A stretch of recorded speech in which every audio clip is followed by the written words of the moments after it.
Question is, unfunded pension liabilities, especially with municipalities and state workers and such. Boy, it's really difficult. I really wanted to end this on a high note, but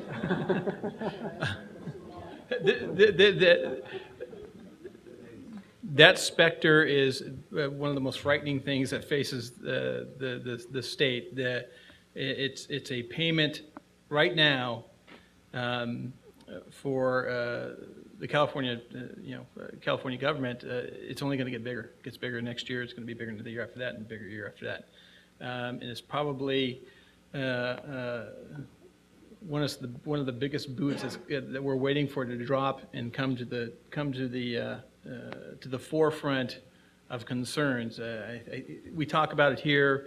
You hear a little buzz about it now, but it's starting to gain momentum. But up to this point, it really hasn't been talked about. But that is one of the biggest threats and biggest payments that the municipalities face, at least. And that's the very reason why Harrisburg did what they did and didn't do it. It was to pay their pension obligation. They said, we can't do it.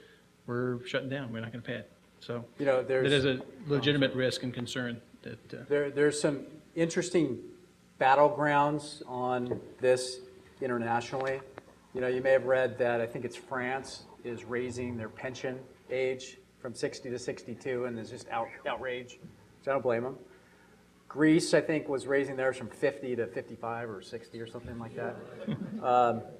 But that's something that everybody knows about, but no one knows how to solve it without inflicting, making some very difficult decisions. To kind of talk about a different subject that we didn't talk about too much, but is the massive deficits, that are being run by the government. And there's a test case in England.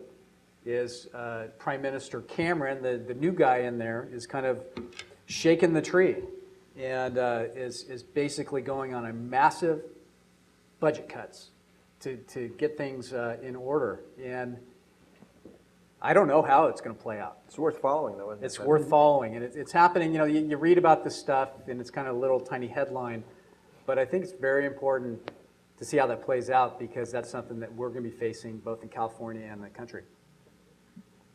All of us will be around for a little while longer to answer your questions, but we do need to wrap this up and let some people go home. But thank you for coming. I mean, we couldn't ask for a better turnout than this. Thank you.